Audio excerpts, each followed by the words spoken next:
You hear me? Yes, I can hear you. Can you hear me? Great. Yes. I have to wear these headphones. You look like you're in a prison cell. I know. We can talk about that. This is my like anti-theft, anti-break-in guard. I mean, are we rolling already? So make sure you look here. Yeah, I'll look there. Okay. Are we rolling, Ben? Yes. Great. I mean, Anna Khachiyan is here. That is the pronunciation. I don't know if I'm telling you that, but that's how you pronounce it. Yeah, let's just say for all intents and purposes. But I mean, for all intensive purposes. I don't care how people pronounce my name. It's Khachiyan. Is it Khachiyan? Yeah. It's technically Khachiyan because it's an Armenian name. You don't say the K, but that sounds like you're like choking on a pubic hair, you know? That's exactly what it sounds like. It's like too plosive. I don't like it. I've had to pick pubic hairs out of my throat, and it does feel like I am saying your last name. You look like you are in a prison cell. You look like you are a thought criminal in a prison cell right now. Yeah, I'm in a re-education camp for anti-Biden wrong thing. This is like a mandated thing that I have to have on. I mean, it's really ugly and looks like shit, but I have to have it in this building. Why is it mandated? So it's mandated that you have to have like an anti-theft bars on your windows. Yes, yeah. But like only this window because this is the one that opens up to the fire escape. So I have to deal with this eyesore, you know. It used to be to get a mortgage for your house, you would have sometimes in certain areas you would have to have bars on your or the bars were a problem. Like sometimes the bank would be like, we don't want bars in the windows because if this is true, if there's a fire, you can't escape through a window and continue to pay your mortgage. You would just die. And then the people, the people in the neighborhood were like, no, we need the bars to keep people out. It was like a weird tension that they had.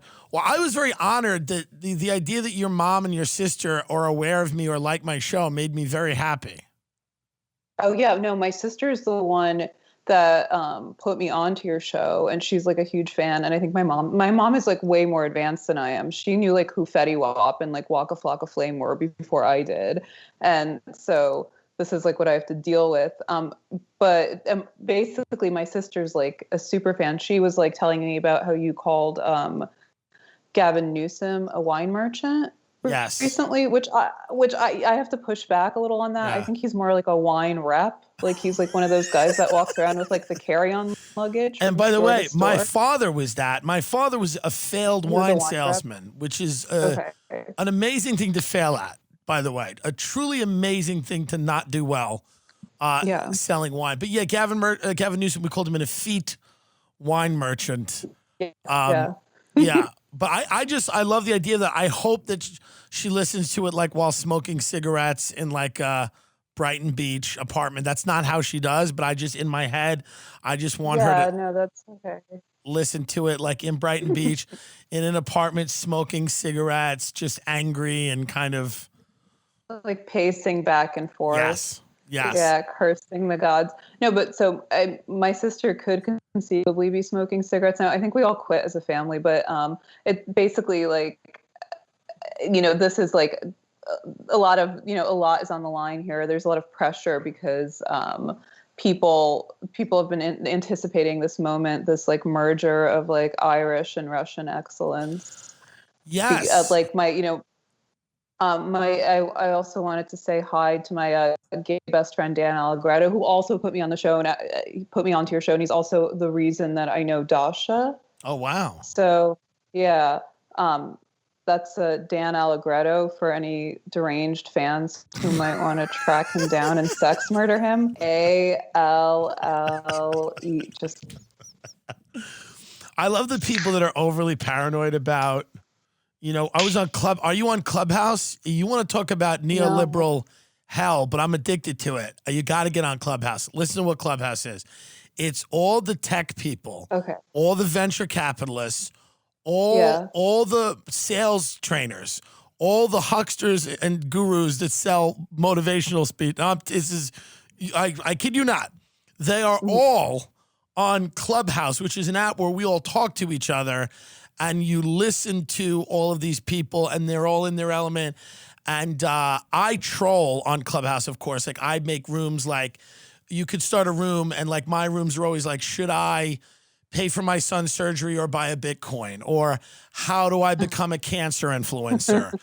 Can I build a brand while I'm in prison? Should women own Bitcoin? Very popular room I did the other night. Should women be allowed legally to own Bitcoin?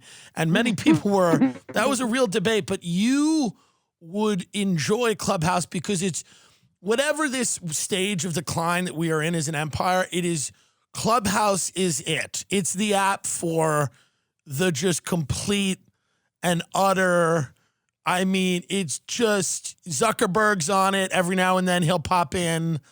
Like big tech guys will pop in. It's weird, but you've not got on it at all. No, I can't do another. I'm already like such a Twitter addict. I can't be on another social media platform. I'm like 35 years old. It's becoming undignified. Like, it is showing undignified. my like tits in a full-length mirror. It's disgusting. I'm a bad person for doing that. But yeah, I don't know. Is my enemy Chamath on Clubhouse? I bet he is. So Chamath, is he on Clubhouse? He's got to be on Clubhouse. He was on there with Elon, yeah. I thought I was going to make a lot of money in GameStop and AMC, and I lost $1,800. I really believed this is why Irish people should not be allowed to use their own money. I literally should have to call someone to get approval to make any purchases. And so is my failed wine. Like wines. a woman. What'd you say? Like a woman. That's it's not that you're Irish, it's that you're gay. Gays and women should not be allowed to make economic decisions on their own behalf. We're like so incompetent. That's a very good point, because I truly believed, and I'm not kidding you, like when the AMC stock was going up, I was wearing aviator glasses, and I really truly believed that I had figured something out and that I was going to retire, quit comedy, and become something else. And I lost $1,800, and then that's it. But you had said something on the portal with Eric Weinstein, who's, I think he likes me now. He was mad at me yesterday. I think he's fine with me now. You said something really interesting about like identity being capital. Like, we have this weird society where identity has become capital. I wanted you to kind of go into that, because that is very interesting now, that we've ordered society in that way. Yeah. First of all, I want to say that you look like an angel who went to heaven. I don't mean that in a nice way, but the background is really blurry. Is that intentional? In the studio? Oh, it's just on the Skype. We edit everything in post. I'm edited out in post, and they put in an attractive black woman to do the show. Yeah. So can you give me like bigger boobs? Yes, we're gonna give you make them really huge. I want them like resting on the table. We're gonna give you huge tits. We're gonna take you out of a cell, and we're gonna put a cigarette back in your mouth. How dare you quit? How dare you? I have to. I had to stop smoking and drinking. Okay. What do you mean? Define have to. I should probably just come. I have a sexually transmitted infection called, I'm like 8 months pregnant. So is that I true? Had to stop. Yeah. Well, congratulations. Yeah. I mean, do people know that? With the next big neoliberal novel, no, they don't. But I'm gonna just come clean, because everybody's always speculating. Oh my God! So you're coming clean on the Tim Dillon show and saying that you are pregnant? Yeah, like a typical woman, I have to drum up some suspense and like emotionally extort people into, I'm going to play the victim for the next 6 weeks. Right. My back hurts. This is unacceptable. I really want to, I want to call, I want to walk around saying this is unacceptable. How do you plan to hold them accountable? Rectify all that. I have like 6 weeks left. Do you have a name picked out for the baby? No, not yet. I'm going to call it neoliberalism or something stupid. I don't know. I haven't thought about it. I think it's like really a bad idea to think, like people are like very precious about this kind of shit, and they like think about it and they give it some like weird, like gay Edwardian name. And I just like, I don't know, kids should be like seen and not heard. They should recede into the background, be saddled with like, adult chores. I'm only doing this so I can have like an unpaid domestic servant, you know, because I don't want to pay. I need somebody to produce my podcast. I think that the name my parents gave me, they gave me the name Timmy because they go, let's give him a name where if he is a fat faggot, it will fit so perfectly that it'll, because Timmy is the name that was the name of the pussy growing up. It was the name of the guy that was always joked around about, like Timmy. So they gave me that, which I truly appreciate. Had my name been like Justin, I would have had a different life. Well, you would have been like the class rapist. That's true. And not a homosexual comedian. That's a very good Tim's point. a good name. It's like very generic, but cute. I love Tim. Tim's my best friend's name. That's nice. Okay. Yeah. Or my new best friend. So anyway, what was the capital thing you said? I said identity as capital. It was very interesting.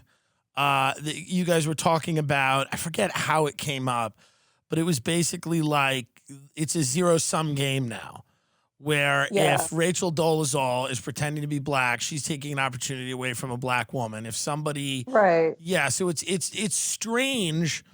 How do we get out of this? Is there a way out of this? Because all the things that you talk about, whether it's class critique or class consciousness, solidarity, it all seems to be completely evaporating into this kind of hellscape of, very strange niceties and pleasantries and fearful exchanges that people have, and nothing's really getting done and nobody's getting to the meat of any of the issues.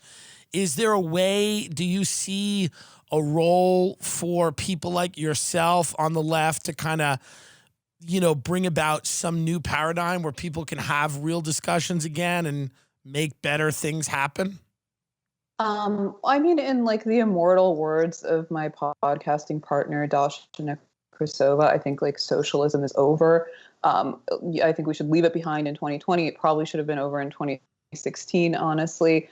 The advice that I give anybody who feels demoralized or is like despairing is that you have to self-eject and just not engage with these people. Just ignore them, because, they are a very valuable population of bullies, but you have to just starve them, deprive them of attention, which I think people should also do with me if they hate me so much. That advice is across the board. But like, I don't know. That's the thing.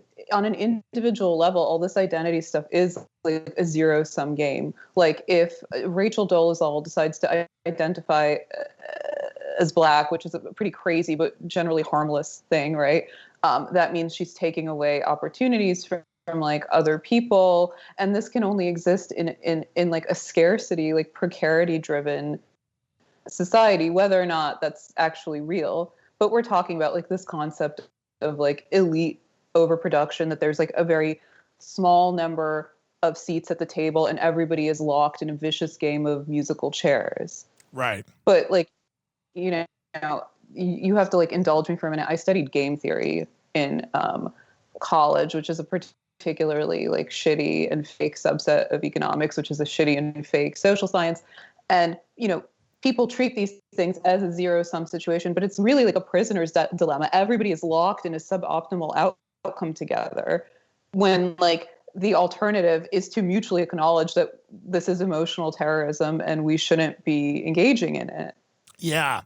Well, I know you're a fan of a lot of, I forget the philosopher name, but the culture of narcissism. You'll know more. You'll Lash. Yeah. We don't have to use the words neoliberalism or lash for the rest of this podcast. Well, I didn't even use the word lash. I don't even know who it is. I just got Cliff Notes. My friend Ida Tavakoli, if you want to stalk her, is such a massive fan of Red Scare. And she's a very attractive woman who has been spending the last 8 months of her life following, because she's not working, so she's just following the stimulus.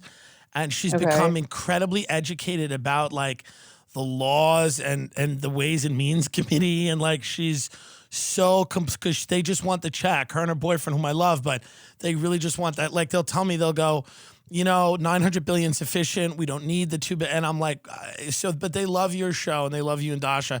And she told me that you were a big fan of the culture of narcissism. I got in trouble the other day when I tweeted that AOC kind of reminded me of Trump. They have similar characteristics, right? They overlap to a degree. Their politics are different, but there's something about her and there's something about him. Maybe it's how adept they both are at social media, or how they love centering themselves in whatever narrative it is. It seems to be. I have aunts like this, where like they will make their husband's cancer about them. It's fascinating. Yeah. They will make their child's DWI about them. They will make anything about them. So I feel like Trump and AOC have sort of that similarity. Is they effortlessly center themselves, by the way. They're very good at it, and it doesn't seem like they're trying, which is really impressive. It just naturally happens. Do you find that similar? Because I know you have some issues with her. Is it part of that as well, where you feel like there's just a little narcissism there that needs to be reined in? I mean, my theory, my working theory is that we've moved from like Lash's culture of narcissism or narcissist society to the culture of BPD or like BPD society. And I think this is extremely like reductive and rudimentary, but like BPD is just female narcissism. It's like inverse narcissism, making it about you in passive aggressive, like backhanded ways. And I think AOC is a master of this. And so is Trump, because he's really like our first woman and our first Jewish president. Like he has a very kind of feminine vibe about him. He's a yenta. Yeah. He's too much of a gossip and like a pog, right? I said this before, to be like a true authoritarian fascist.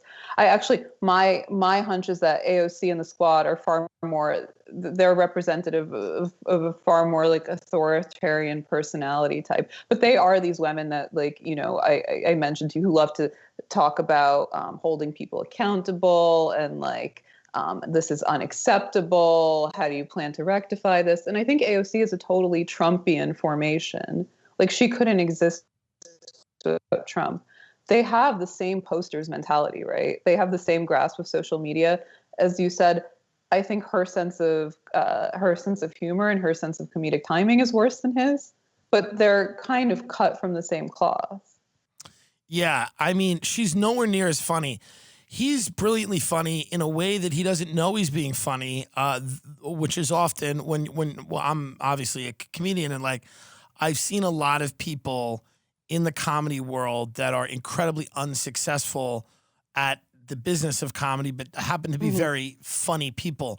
One of the reasons they're unable to put anything together is that they don't know why they're funny, which is, right. I think, with Trump doesn't know why he's funny. Like he understands the roasting and the insults and things like that, but it's really this kind of, like you said, kind of a gossipy quality, almost like a drag queen. He's bigger than, he's very big. It's gold hair. It's, very, kind of big movements, the way he moves, the way he talks. There's a melodious quality to the voice. It's kind of like jazz.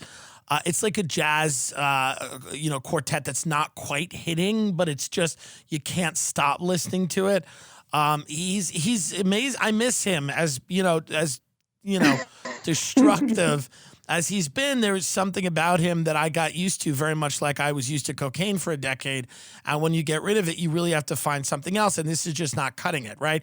The impeachment trial is not cutting it. It's like, doing Suboxone after you've just been doing benzos for 6 years. And you're like, this is not it. I feel like we're all sitting in a rehab trying to watch the impeachment trial. We're like, this isn't doing it. And AOC's not doing it. And nobody's doing it for us anymore. And it just feels like wherever you go, especially the media, it feels like they're just in the grips of it's like they're in first year sobriety, which is just, it's a very boring and place to be, where it's the first year you're sober, you're just kind of uncertain and you're making mountains out of molehills. But I mean, do you think they eventually adjust, or are they going to keep dialing things up to 11? I mean, nothing's going to be Trump though.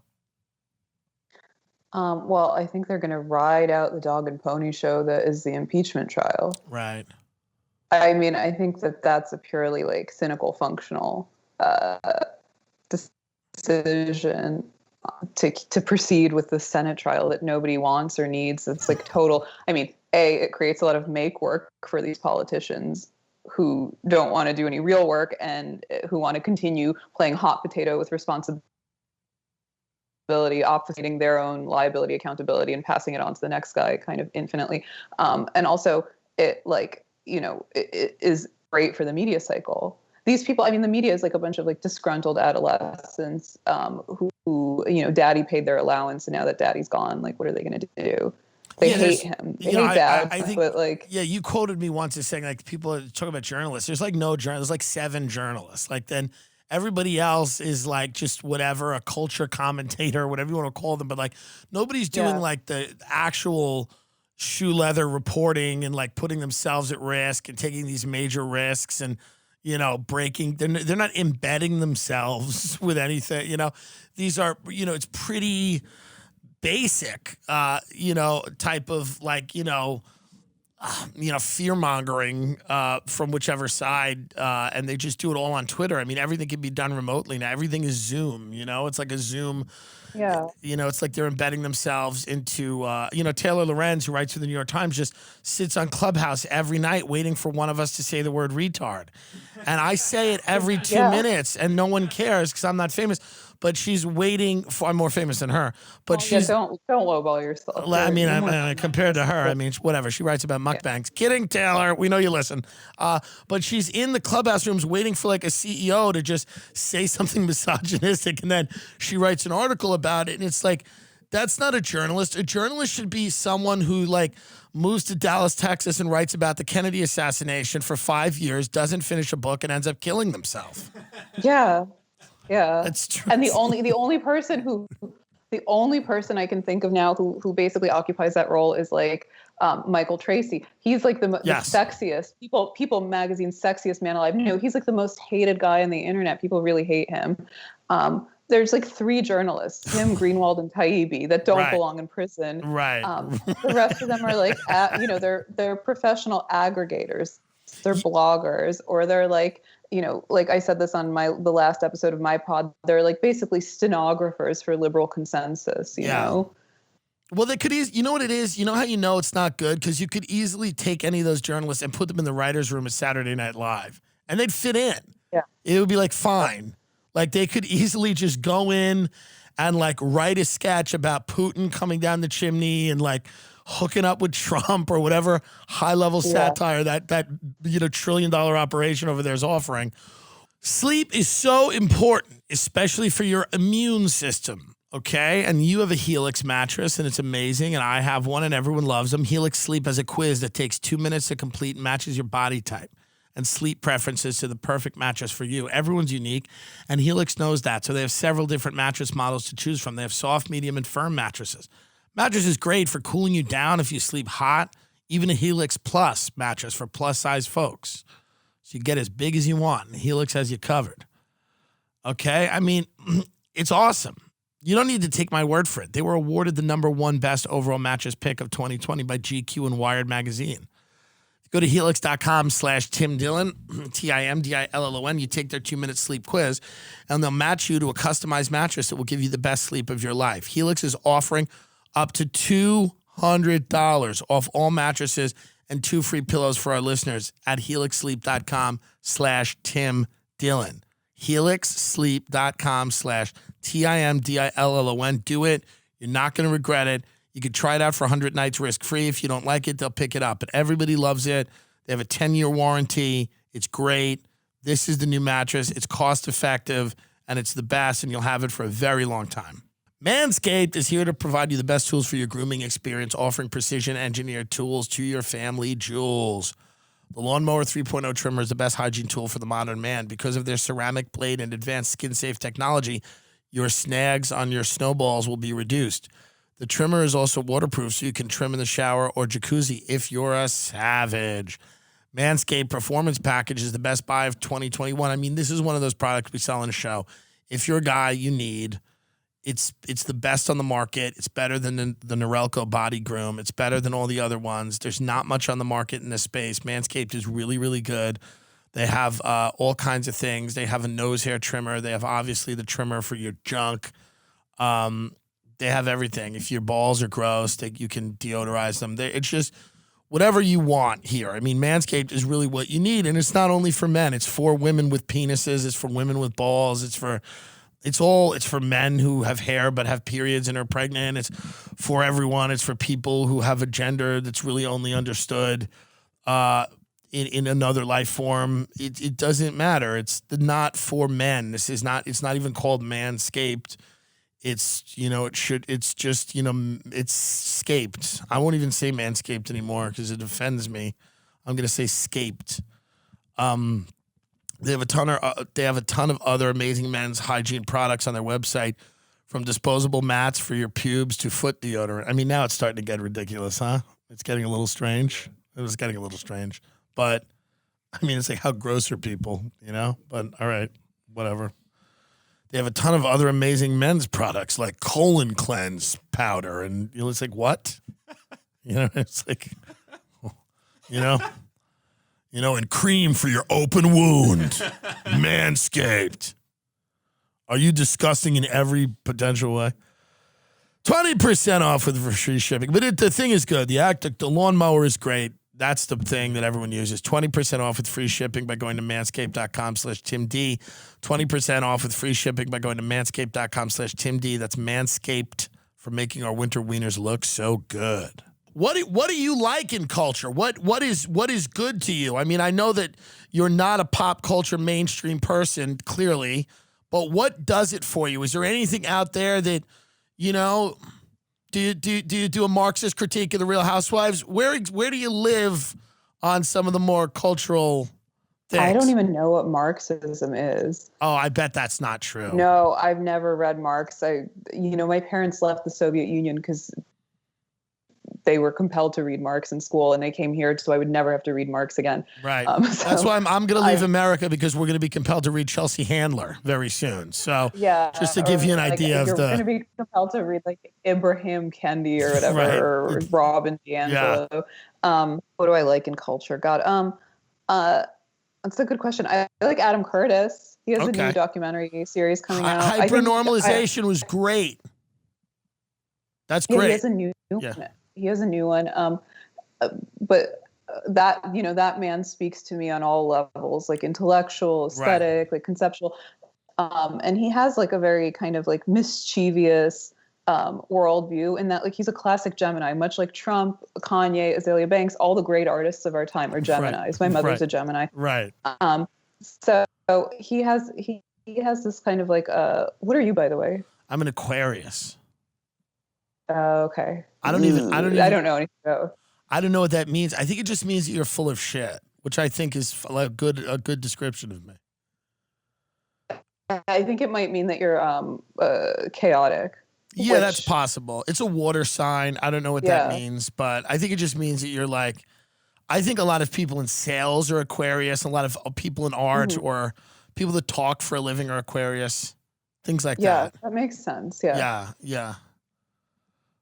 No, but basically he has, this wonderful vision that is kind of fairly bleak, but also not miserable. Like he's not a miserable. Yes. And I like those aspects of culture that aren't like, that are serious, but not miserable, And I do like the Real Housewives franchises, because they basically are, an interesting kind of like sociological view into like gender dynamics and class dynamics. The best, and this sort of thing. If anyone wants to understand the mortgage crisis, I mean, there's a lot of great books. Obviously, Bethany McLean wrote a book called All the Devils Are Here. She's a reporter that broke the Enron story. But really, other than her, if you're not going to read her entire book, the first season of The Real Housewives of Orange County is probably the best depiction of the financial crisis, where literally people that were, I mean, not to be unkind, but, developmentally disabled, many of these women, had owned 3 or 4 homes, and many of the men they were with, again, had sports injuries, neurological problems, autoimmune diseases. I mean, people that truly could barely get from their Range Rover to their doorstep without 5 pills somehow were running real estate empires.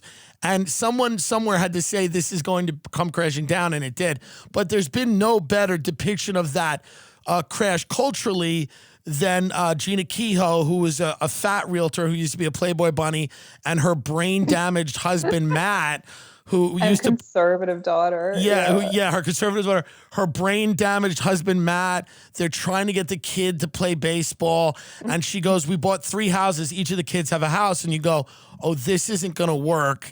And but that culturally, that was like spot on. You say socialism is dead, so what's next? I don't know, fascism. I don't know. Yeah, I mean, know. Perhaps. Tim, I hate all these labels. I think they're all so fake and gay. They are. I know they are gay and fake.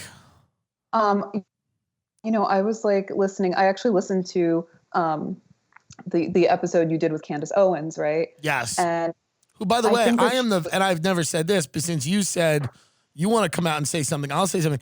I am the father of her child. I'm the father of Candace's child. I decided to father a child with her. That must be great for your career. Well, it was harder than I thought. I mean, I've done it a few times with women.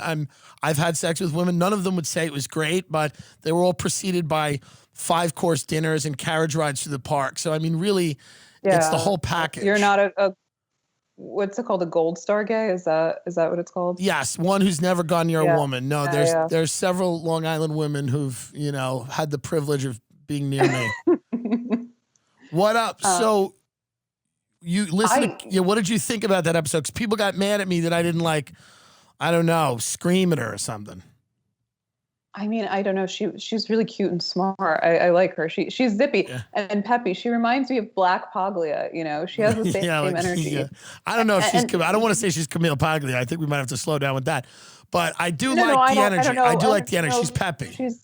I mean, like in her like vibe and her general energy. I think she has like the same kind of energy, but I think like the thing that she gets wrong and that a lot of people on the right get wrong fundamentally is they talk about like radical leftism, and this isn't radical leftism, it's just liberalism. Right. Like all the radical leftists are just liberals. Right. This is the extreme, this is the logical extreme of taking like the individual centric human rights based framework and bringing it to like this extreme conclusion. You have like the whatever, the war on gender, the war on the family, like all of these things that we didn't think would be a thing. This is just, I think it's very tactical also on the part of like the liberal establishment. And a lot of people on the right want to see it as like a kind of radical left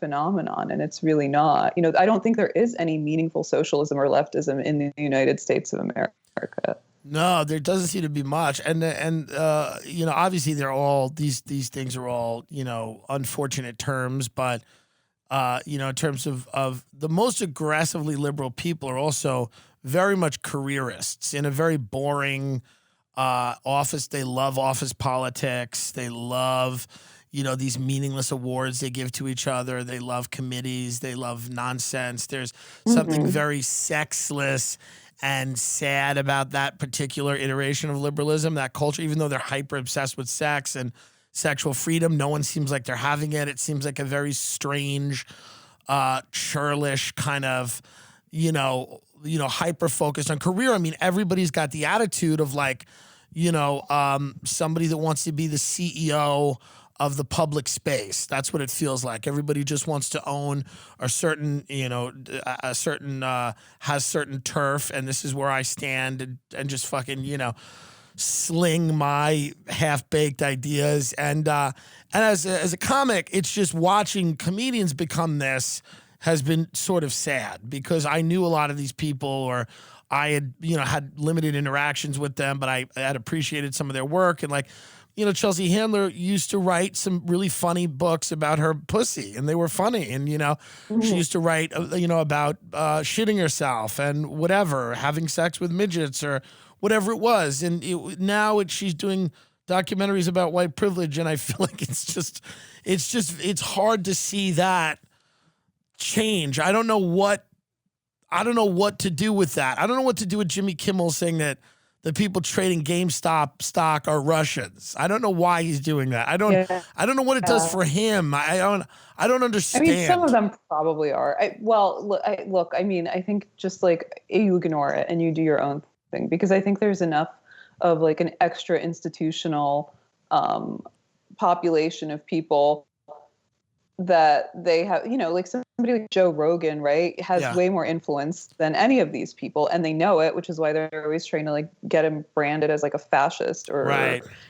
a white supremacist or a transphobe or whatever. Right. But and another thing, that she said on that episode was like right, that like leftism is like a religious cult for people who wake up in the morning wanting to get outraged or at something, who make themselves like deliberately unattractive, like this sort of thing. And really what they're doing in her mind was that they were sort of like they want to I forgot how she put it. I wrote it down somewhere. I don't know if I could find it. She was basically saying, she was saying she enjoys her life and that people want her to be enraged, and she goes to the grocery store and she sees, oh, what do they have in the meat aisle? And people are like mad at Aunt Jemima pancakes. Yeah, the pancakes, right. And she said, their mission is to undo things that people historically never had a problem with or thought even to have a problem with. And, spot the lie.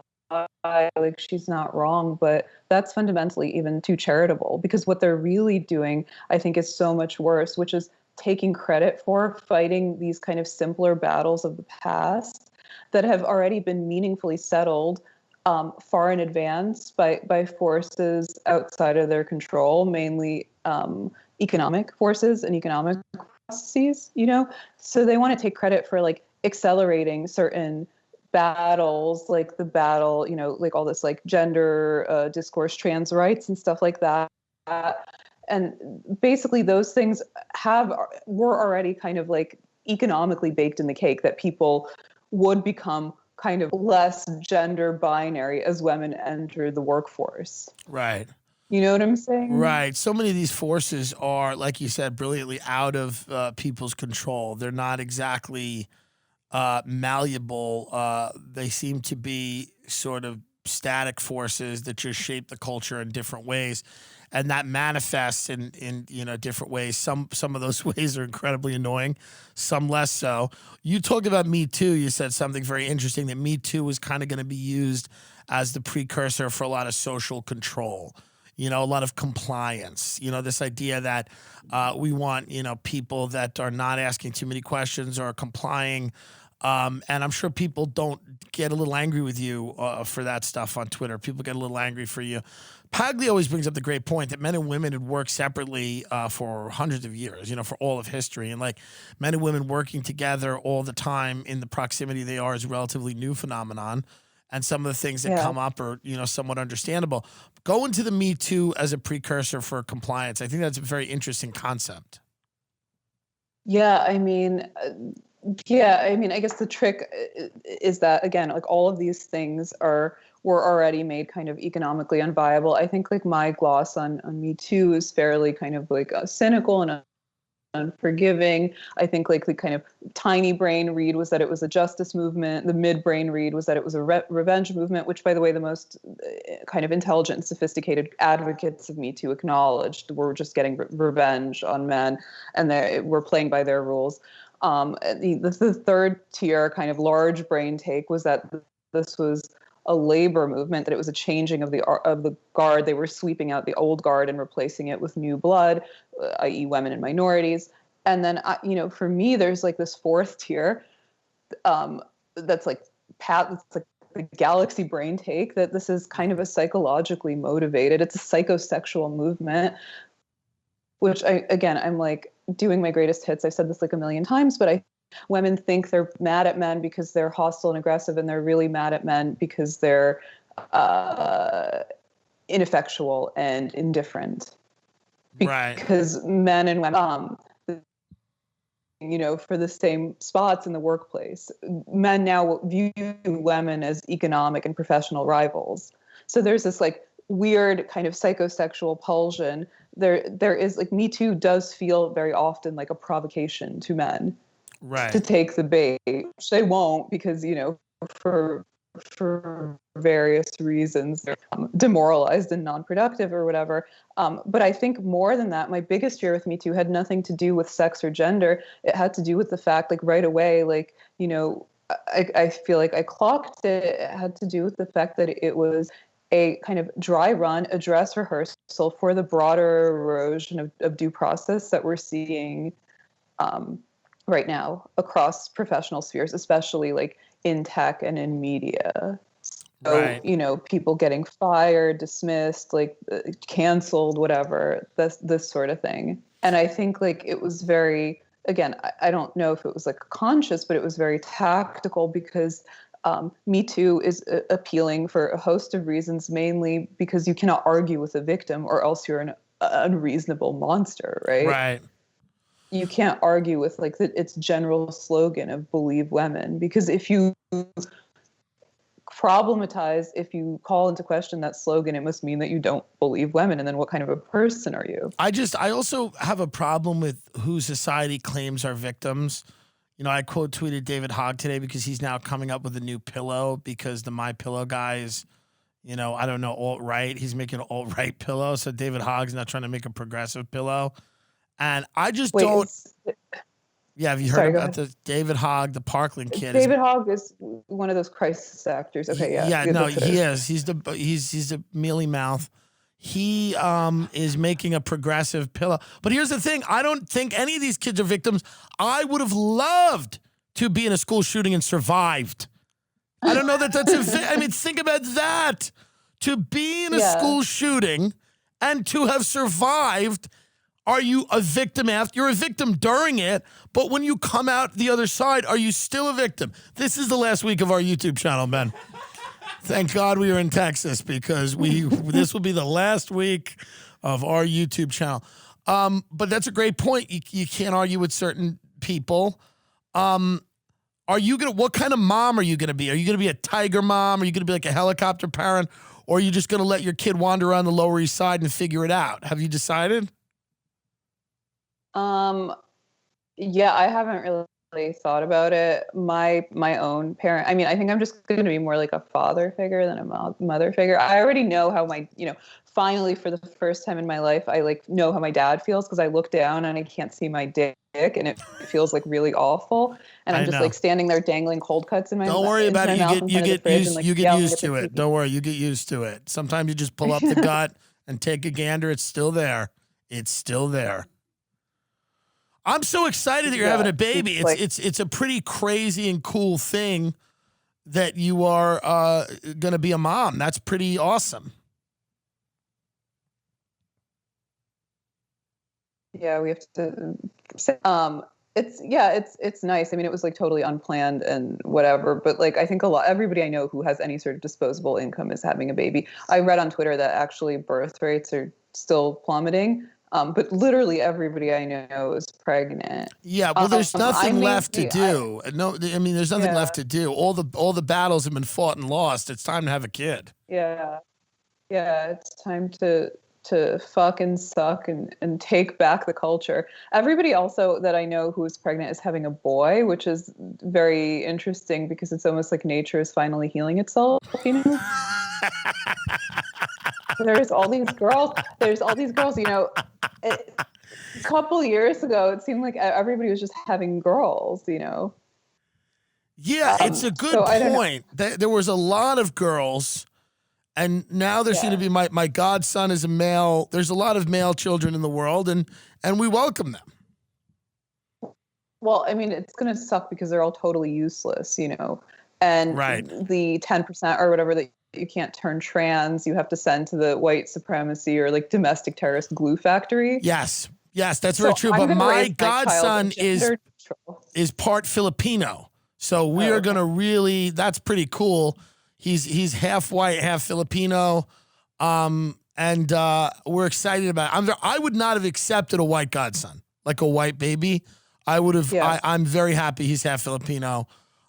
Because I do some wild stuff. So for him to be tied to me, I want him to have some type of defense mechanism. It's also boring, this stuff. It's like I go on Clubhouse and everyone asks me about political correctness and I just want to learn about Bitcoin and scams. And I want to know, that's all I want to hear about. I just want to hear about Palantir and what the fuck these people do. And they just ask, they're like, well, what about canceling? And I'm like, can you Please, you're building robots for the CIA, and all you want to talk about is cancel culture. Yeah, It's so boring. I know that's the thing that's like very hard for me to accept, because I think we've all gotten very boring and stale, you know? Yes. Like, because everybody is like obsessed with politics and canceling and stuff like that. And, you know, that's also like a weird kind of psyop, I think, because also the culture, you know, it's like Zizek had this good point about kind of the Trump administration. It's not just that politics has become entertainment. It's that entertainment has become politics, which has rendered it boring. So people have fled into like the political arena. And, you know, I've said this before and I'll say it again, and I mean it in a very like serious, meaningful way. When women and young people start getting invested in politics, something is really wrong with the culture. And I don't mean that in any like misogynistic, discriminatory way, but politics is boring. I remember growing up, you know, I used to watch my dad and his friends get together and yell at the TV. And I was like, you know, these guys are going to give themselves like hernias and heart attacks over this boring shit about like Kosovo, like who cares? Right. And now we're all in the same like pathetic boat, debating the left, which is like also a fake and gay phenomenon that does not exist. Right. I mean, it only exists. It's like it's 25 open mic comedians in New York City. Yeah. The left in this country is 25 open mic comedians in Manhattan, in Brooklyn. That's literally what it is. Yeah. Yeah. Who have some sort of like humiliation fetish or something. It's all psychosexual. It's like a sexual pathology. I mean, but that's the fundamental principle, I think, to remember about the left and about all of its fringe movements and like lifestyle battles, is that I think their strategy, you know, again, consciously or not, is to be as maximally repulsive and alienating as possible, to engender the maximally outraged reaction in normies, which, by the way, is the only normal, sane, rational reaction, so that they can then flip around and say, like, hey, look, society is oppressive and patriarchal, so we need to implement more cultural and social policies to make sure that things are equitable. Well, it's so funny. I mean, I live in Austin, Texas now, and I've been living here 3 days, and I live outside of Austin, like 30 minutes. And I went to a place to get my hair cut the other day, and the woman was like, "You're not bringing your liberal politics down here from California, are you?" And I'm like, "Well, number one, look at me. Like, do I look like a threat of liberal politics? But also, like, I'm like, have you been to Austin? I mean, Austin is run by like lesbians with purple dreadlocks throwing bricks through windows. Like, Antifa is a political party in Austin. It's like Austin's always been a wild place. Like, Austin is for people that have failed at like 9 different, you know, artistic endeavors. They've had a failed band, a failed sketch group, a failed improv group. They've been a failed comedian. Like, they've gone through everything. They're a failed actor, and now they're like in Austin. And it's just like, I love the idea that people are like terrified. I'm like, dude, you've got fucking Silicon Valley here, which is going to put chips in all of you immediately, and you've got Austin, which is already a bastion of like, you know, this kind of crazy, wild, you know, out there, outside of the mainstream thought, and all these people just, they're like terrified of like liberals coming into the state. I'm like, dude, Silicon Valley is going to colonize you, and they're doing it already. Like, it's gonna happen, and I feel bad because these people are very sweet, but I don't think they know what's coming here, which is like gonna be the boot. The boot is coming. Yeah. I think people think that they should be afraid of like, you know, people on either side of the spectrum. They think that they should be afraid of like leftists or the alt-right, and they should all be scared of Chamath and Silicon Valley. Because, you know, what is Chamath doing? What is Chamath doing? I want to know about Chamath. I want to know about Chamath. I'm down $1,800 here. Yeah, I'm an Irish man. No, I mean, like, okay, like in my mind, he's like a placeholder, like AOC. By the way, people, when I kind of made fun of that guy, you know, if Gavin Newsom is an effete wine merchant, Chamath is like a small-time franchise owner on a mass scale, though. He's like monopolizing it. But like, you know, he's a placeholder to me of the new trend in kind of like Silicon Valley, just like AOC is a placeholder for the new trend in kind of establishment politics, right? So I have no beef with him personally. I'm not like I don't have an axe to grind with him. It was very funny though, because people were very celebratory of that critique when I was like, hey, watch out for this guy. But they get very mad when I say the same thing about AOC, probably because she's a woman. But yeah, no, I mean, you have like this total merger. It's hard to say like chicken or the egg, but you have this total merger of like democratic politics in Silicon Valley, right? That's really, that we saw play out firsthand in this last election. And I mean, you must have encountered that Time magazine article that we certainly talked about on our podcast about the brave men and women who are not rigging the election, they're fortifying democracy. Yeah, I mean, it would be great. It'd be great if they did that, like right after Kennedy's assassination, and they just wrote an article where they were like, "Listen, this wasn't a vast conspiracy. This was interested parties working together to make some change happen that was needed." You know, it was and then people like Gina Carano was just fired from Marvel because she's like, "Hey, there was election fraud," which there probably wasn't, but maybe there was a little, but there probably wasn't a lot. Michael Tracy's like, listen, these people aren't right about that. I don't think they're right about it. I don't think there was a ton of election fraud. But Gina Carano just says, hey, I don't trust the mainstream narrative about the election. She's fired. And then there's an article in Time magazine basically being like, hey, we are all working against you. Like, it's not your imagination. It is. My mother's a paranoid schizophrenic. The way I can explain politics to anyone is that throughout my teen years, I said my mother is a fucking lunatic. Throughout my 20s, I said my mother is a fucking lunatic, and I like feel bad for her almost.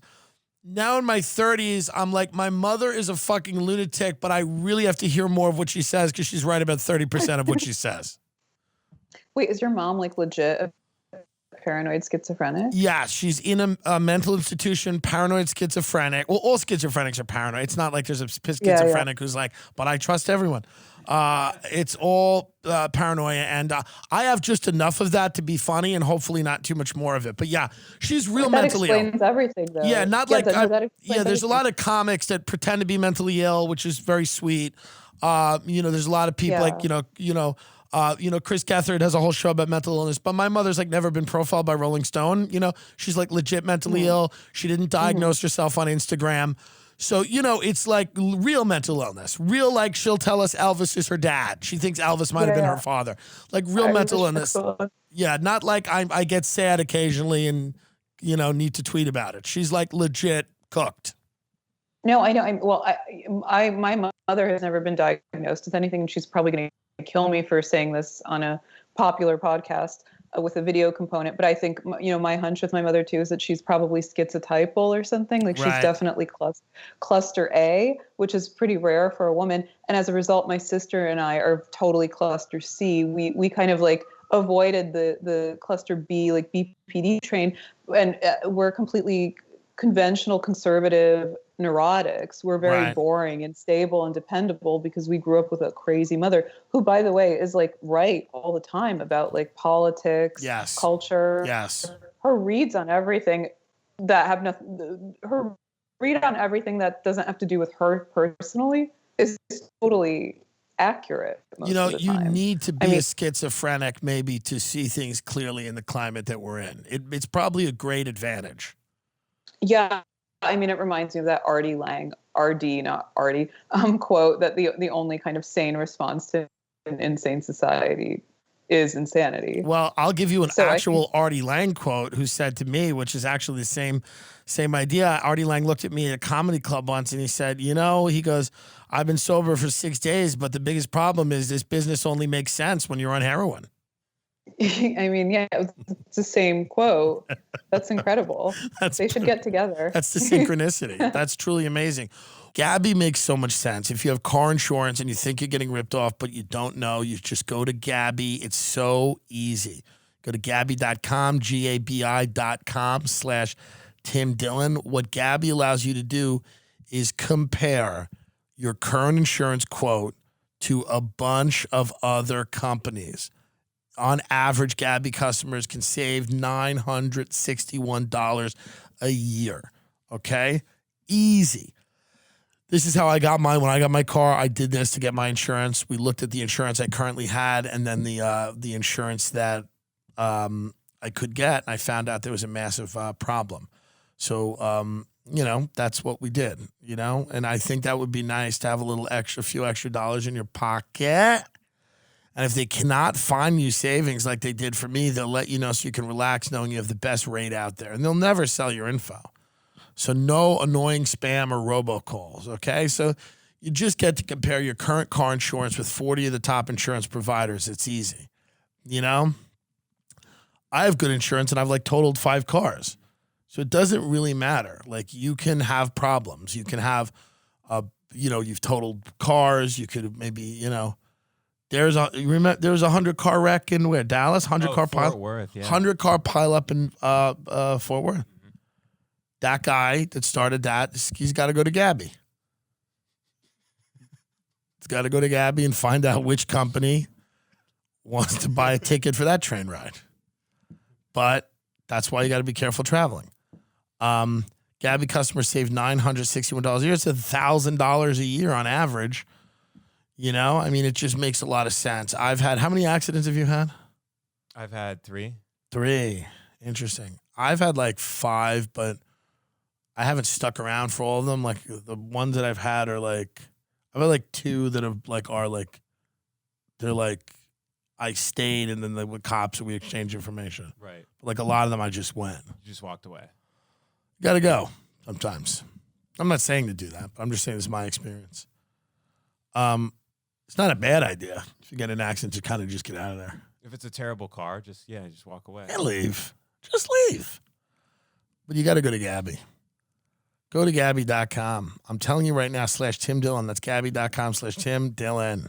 How many times do I have to tell you to go to MagicSpoon.com /Tim Dillon? How many times? How many times do I have to tell you to go to MagicSpoon.com /Tim Dillon and grab a variety pack and try it today? Okay? 0 sugar, 13, 14 grams of protein, 4 net carbs in each serving, 140 calories a serving, keto-friendly, gluten-free, grain-free, soy-free, low-carb, GMO-free. Fruity flavor is great. Tastes exactly like Fruit Loops. You mix cocoa flavor with the peanut butter, it tastes like a peanut butter cup. It tastes exactly like regular cereal from your childhood, but it is super nutritious. It's delicious, but super healthy cereal that brings joy to your mornings or afternoons or evenings. Because people eat cereal in the evening, and we forget about those people because they're very sad and they're alone and their lives are horrible. But they eat cereal in the evening alone by their window, and they pet their cat, and they just have fantasies of aliens landing and ridding them from this hellish existence. But as they sit there in the grips of a depression that we can't even explain to you, they often feel comforted by the peanut butter and cocoa mixture or the fruity flavor. MagicSpoon.com /Tim Dillon. Grab a variety pack and try it today. And be sure to use our promo code Tim Dillon at checkout to save $5. Guys, if you don't use a promo code, what are we doing? TIMDILLON. Tim, my dad got the dumb wallet and didn't use a promo code. It's like, what an idiot. Have your next delicious bowl of guilt-free cereal at MagicSpoon.com /Tim Dillon. Use the code Tim Dillon to save $5 off. Thank you. What are you're doing the podcast. Everybody loves it. A lot of people dig it. You and Dasha are great. Are you gonna do more live stuff when COVID opens up? Will you guys will there be some live Red Scares? Will there be, going into a theater, a place like that, doing it live? Is there any thought to doing that? Yeah, I'm going to get on stage and squirt breast milk at the haters. I'm going to attend bar. I'll make White Russians with breast milk. You could. I don't know. You tell me. You're going on tour, right? How does that work? We can't. All of our live shows are kind of kiboshed right now. Yeah, which is fine, honestly, because I don't want to roll around on stage at the moment. Yeah, I waited. Cases are going down of coronavirus, which I know you can't bring up because people get angry at you. People heavily invested in them never going down.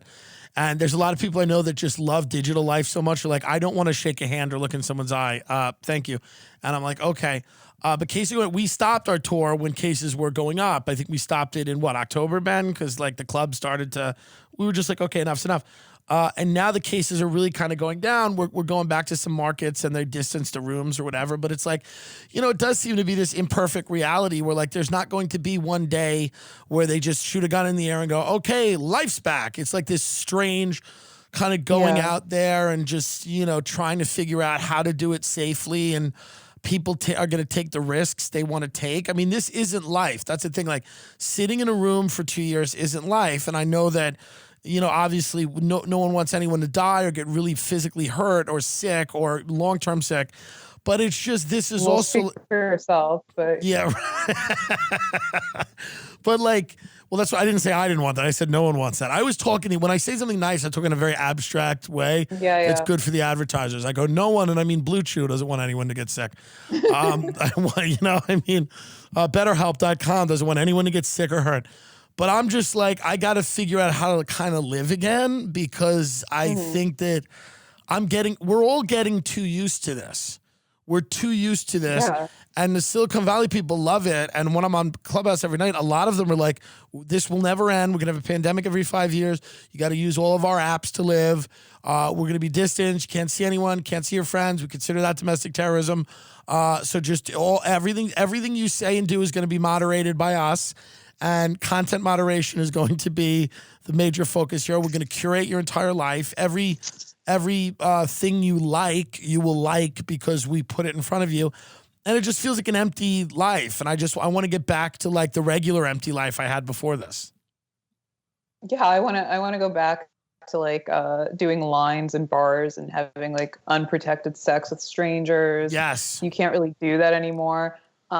No, it sucks. I really like think about like, it sucks because I enjoy it on some level. I think Yes. a lot of people legitimately Yes. don't enjoy it, but I'm reclusive and introverted, and I like to be alone and like, wear the same pants for 6 months without taking them off. And like you start to see yourself become complacent. I mean, part of the reason that I moved to New York and started this podcast 10 years later was because I wanted to be, I wanted to explicitly not end up as a weird like tinfoil hat recluse like my mother, Right. And now the conditions have been accelerated to such a degree that it's basically impossible not to. That's like what we're all becoming.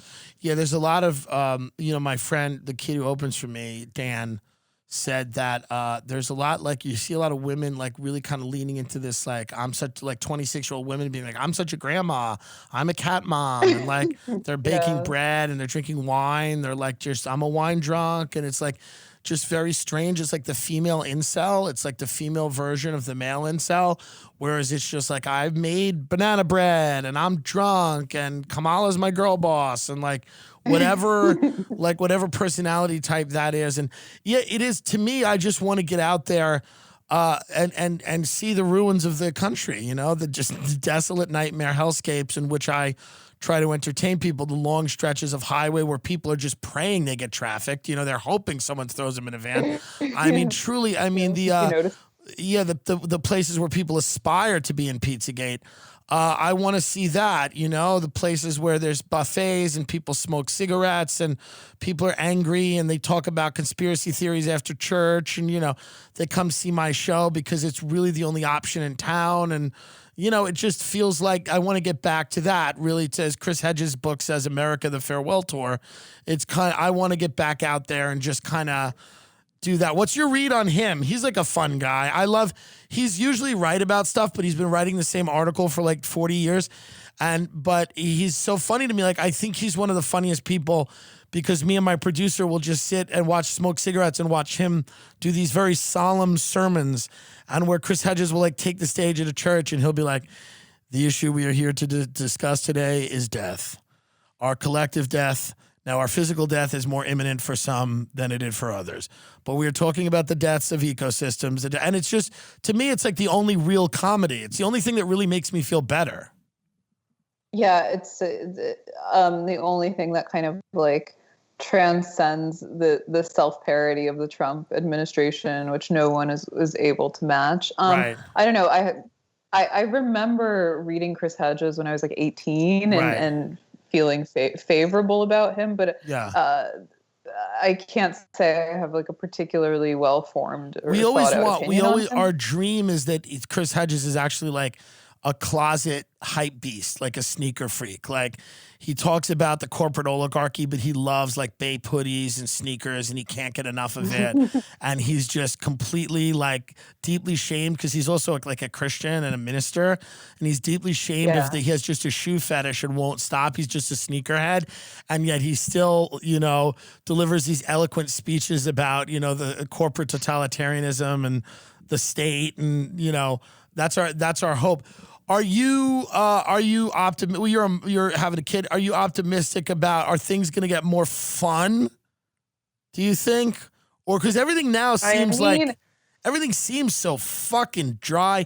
I mean, I was driving around with my producer today. I'm like, this seems like it seems like the country's like it's a store that was just, it's closed.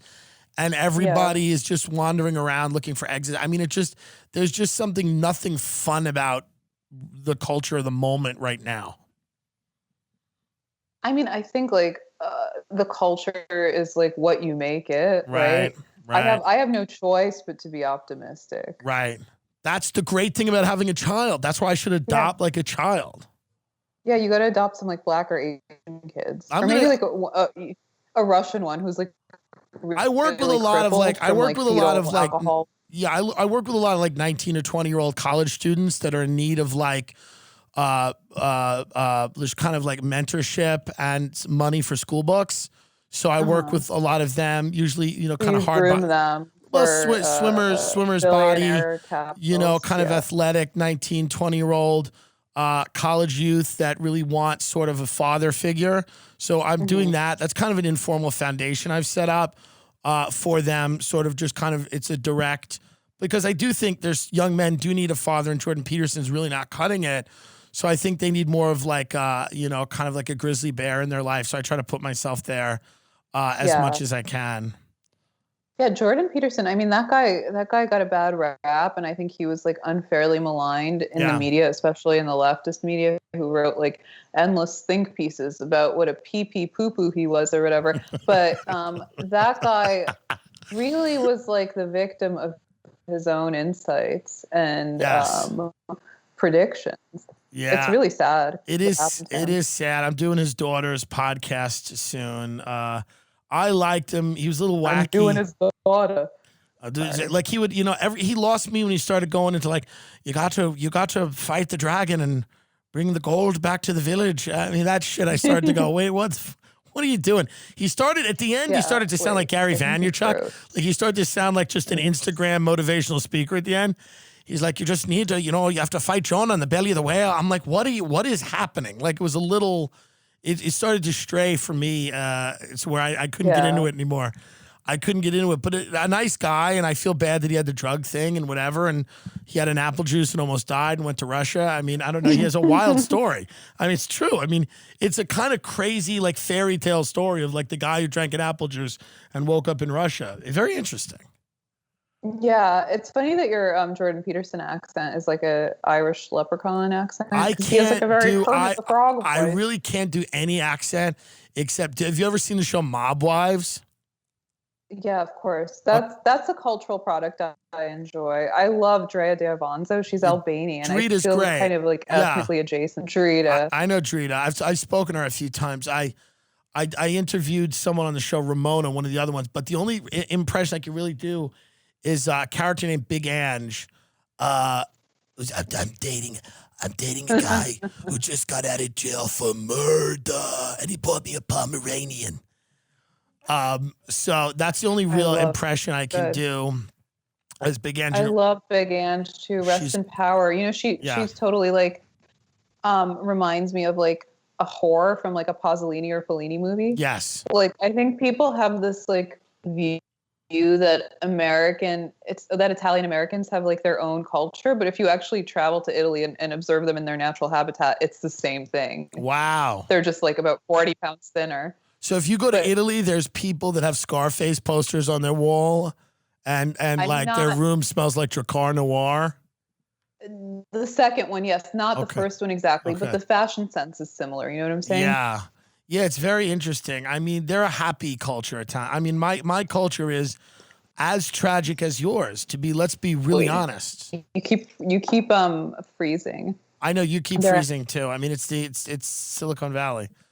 Yeah. But my culture, the Irish, is as tragic as your culture. Yeah, I think I really love the Irish. They're my favorite culture. My hottest take is that Irish people are funnier than Jewish people. That's true. This is what my boyfriend is gonna like divorce me for.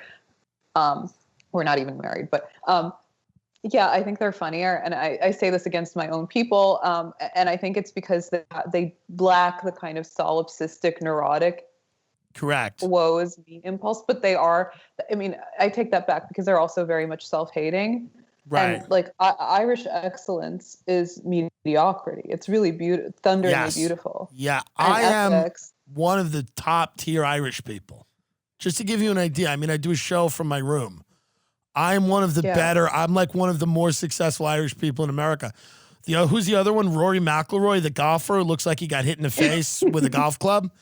I mean, God, we're just not lookers, and that's just a reality. We have an Irish president, right? We have nice faces. Who, the one we killed, Kennedy? No, Biden. He's an Irishman, right? Stop. Is he? No one feels like he is. I mean, no one feels like he is. He's a not, clever little guy. I mean, the Irish are famous. We have like nice faces, and then just everything about like we have nice features, but then our skin is so horrible and repulsive and breaking out in hives and everything. It's truly, it's just an interesting physical form to be in for an entire lifetime. Yeah, I mean, the thing I really love and appreciate about the Irish actually is not their sense of humor, but their sense of ethics. I think the Irish are actually deeply moral, ethical people. They're like morally driven people. We're actually we're not savvy enough to steal. It's not really morality. It's just we're not smart enough to do it because we're such storytellers and we love attention. We can't like shut up for 5 minutes to like shut up and you distract the guy and I run to the bank vault. Like we'd be horrible at crime. We became cops because we'd be bad at crime, but we wanted to do crime. So the state let us do crime. They give us billy clubs and said, just go beat everyone up. We love politics because it's bullshit. And that's another way we can do crime. Official crime. Yeah, exactly. Yeah. Like the Italians were much better at crime. Yeah. So Irish people, like unofficial, yeah. Yeah. So Irish people just became like these strange, unfulfilled wards of the state, and then just Irish we're tragic people. So we're great, storytellers and poets and novelists and playwrights, and some of us are funny, but it's all coming out of tragedy and the tragedy of having such a beautiful, sad country. Ireland is just this beautiful country where people just shit in the street. Yeah, I mean, that's Russia, too. It's like Irish and Russians are very much alternate universe versions of each other. Russians are less funny, but the same kind of legacy of like permanent clouds and alcoholism, right? And like an ability to grapple with moral ambiguity. I always say, like, I was thinking about like, why I like love Nick Mullen so much. Love him. And it's not because he's funny, which he certainly is. It's because his sense of humor reveals a profound sense of ethics. I mean, I don't know, he could be a total asshole, but he's not. He's everything actually, I've seen so he has a great really sense of like ethics and justice. Yeah. 100%. A lot of people do. A lot of us do. I don't know that I do or not. I do. But I might go work with Chamath. I haven't decided yet, Like, I haven't decided yet. I got to see where this Clubhouse thing takes me. Yeah. I'm going to nag that guy into giving me a lot of money. I mean, that's kind of the thing where it's like we have this fantasy where we're going to be co-opted by like tech billionaires. And, but the reality is we're just going to go out to lunch with them and then they're going to ask us that they would like to do stand-up comedy. And then me and my producer are going to kill ourselves. Because once we find out the Illuminati just wants to do stand-up comedy, we're going to blow our brains out because that will be the closed circle of life. Like that will be it. That's all I need to hear is Peter Thiel go, what's it like when you're up there with the audience? And I go, goodbye, and just blow my fucking head off because that can't be all it is. And if that's all it is, if it's just narcissism right to the bone, then I don't know. I got to check out of here. Well, no, but Tim, that's the main thing that I really hate about our culture. Not that it's woke or stifling, but that our elites are like undeserving of their elite status. They're no longer aspirational. All of these guys who are like Silicon Valley billionaires are like leaking their like nutrition regimen and what protein bars they eat and taking shirtless selfies. It's undignified. Like leave that to hot girls on Instagram. Yeah, I wrote a Tumblr, and Ben, can you get on my Tumblr? I just want to read her line from this because it's literally something that I haven't written on Tumblr in years. I just transferred all my Facebook statuses to a Tumblr. That's when I thought that was doing good work in comedy. I was like, well, now I'm taking my Facebook and expanding it. But I wrote about that. Like I've always been obsessed with like the old guard rich, Fifth Avenue, you know, North Shore of Long Island. And, you know, the people now that are filling their shoes are so grotesque and repulsive, and it's just unfortunate. And like you said, and I had this line in here, which I thought was, which I was still, I'm still somewhat proud of. And I was just like, I thought about this, and it's like, I was just amazed because I would drive around these areas of Long Island, like Sands Point, and they all have these stone castles, and they were all very, you know, intimidating, and all of the people were mysterious. There was like a mystery there, and it's just been replaced by like this odd, touchy-feely, kind of strange emo behavior that is like so disgusting. I don't know if I can find it, but it's like I want the evil back. Like I actually want those people back who are, you know what you're getting, you know? I mean, there's nothing worse than people that are like, obviously, yeah, right, giving you advice on like low carb diets while they're trying to like, you know, pulverize you into the pavement. It would be nice to just stay in your castle and, you know, just, you know, leave us be. What is Dasha going to get pregnant now as well? That's a good question. She's like a little bit younger than me, so she still has a few years. She has a movie coming out. Does she? I'm gonna plug her movie. Please go plug it right now. It's called this. Are you looking up this Tumblr? I'm never gonna find it. So just, I mean, plug her movie. I'll try to get to it. I'm so mad at how little this Tumblr succeeded. Go on. 61st Street. And it's a lesbian gore fest that's based on the like Epstein events, and I have a small cameo. I mean, it's another thing. It's lesbians and Epstein. I can't even get in there for a read. That's great. The line was, our Titans are now touchy-feely Twitter types, constantly apologizing for some indiscretion, too exposed to be interesting, too boring to be evil. But that's the way I feel about them. It's just kind of like, ugh. I want, like, give me Rockefeller, give me Carnegie, give me somebody. I know. You know? But so, what's the movie? What's the movie called that she's in? It's called The Scary of 61st Street. She directed it, and she and our friend Madeline Quinn wrote it. Marilyn. Cool. How fucking awesome is that? Yeah, it's really cool. That's her baby. That's a kind of. I think that is going to come. It's coming out in, I want to say, like in the spring. So. Well, that's fucking awesome. I'm gonna plug it in advance. Yeah, no, this is like certainly true. That's the thing. It's like, I think this is like what Hannah Arendt meant by like the banality of evil. Right. Everybody's like so kind of like banal, undignified, unworthy now. And it's like, again, like I said this before and I'll say it again, but you know, you should be more suspicious of people who have like a social mission or a social agenda than you should be of those that are motivated by naked greed, right? Correct. Yes. Especially in like the investment and finance world. There's no reason that finance and investment guys should be talking about like social justice. Yeah, it's crazy. It's crazy. Do you have anything else to plug? Tell people where to find you. We really appreciate you coming on. Everyone has always told me how great you were, and I ignore most women, but I kept hearing your name, and I appreciate that, and that's what I like about you. But I kept hearing your name. I like realtors, like big titted blonde, like, or brown hair, just kind of vicious masculine real estate women. I don't know why, but I like, that's kind of my thing. So I just read about like female realtors. It's crazy. Where can people find you? Because you are the best and everybody loves you. Thank you. Did I disappoint you guys? No, not at all. You were great. I wish you were 1 to 10. I wish you were in studio, because obviously everything's better in studio. But we're gonna edit it. It's gonna be good. We'll edit a lot of the right, Ben? Can we edit a lot of the things? You're gonna work.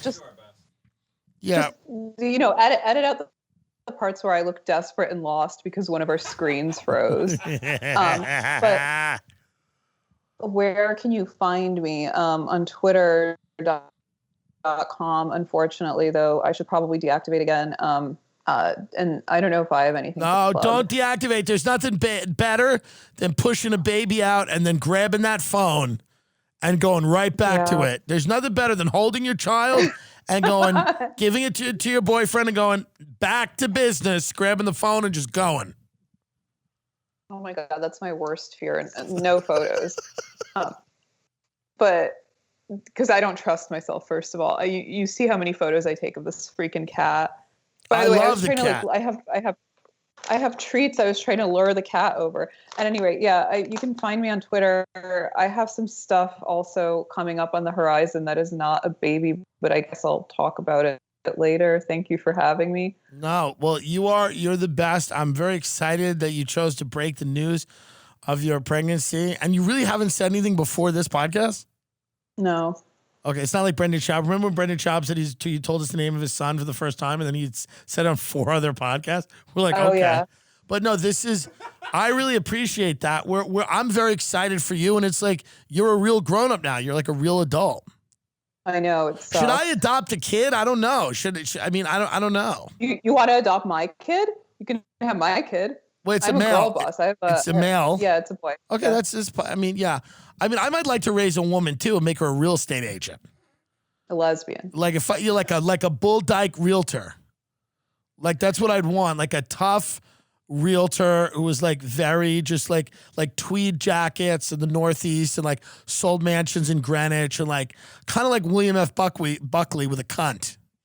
Yeah, that sounds fun. I mean, yeah, I love realtors and prostitutes and some nurses, though not all of them. Yes. You know, a brassy woman with balls. I love it. That's my favorite. Well, Anna Khachiyan.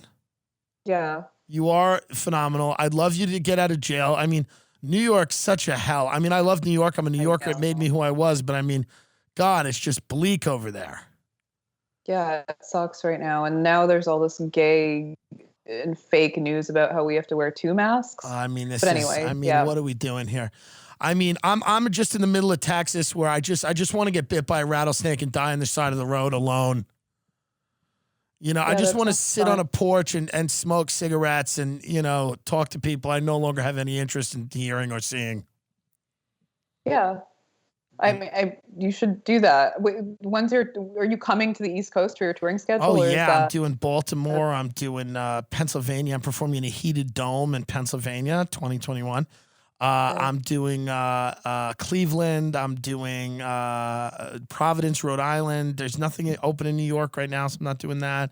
But I might go into New York for a day or two because I'm supposed to do the Are You Garbage podcast, which is really cool.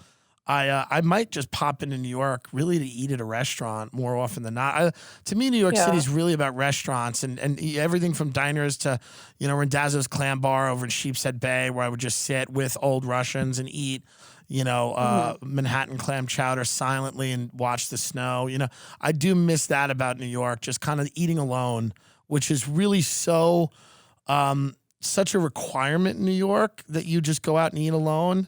And I miss that because in Texas or LA, that's really not the case. But in New York, just eating alone is so okay. And I miss that. I miss that. I miss going out to like a nice restaurant by yourself. Yeah, that's a very kind of male activity to do. I think if you do that like in the South or the West, people think you're a liberal freak and a child molester. Exactly.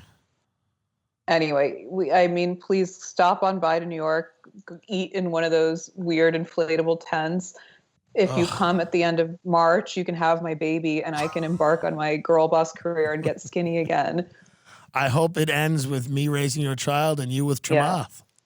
Yeah, that would be great. You know? All right, Anna, thank you so much. You're the best. We really appreciate it. Thank you, love. Right.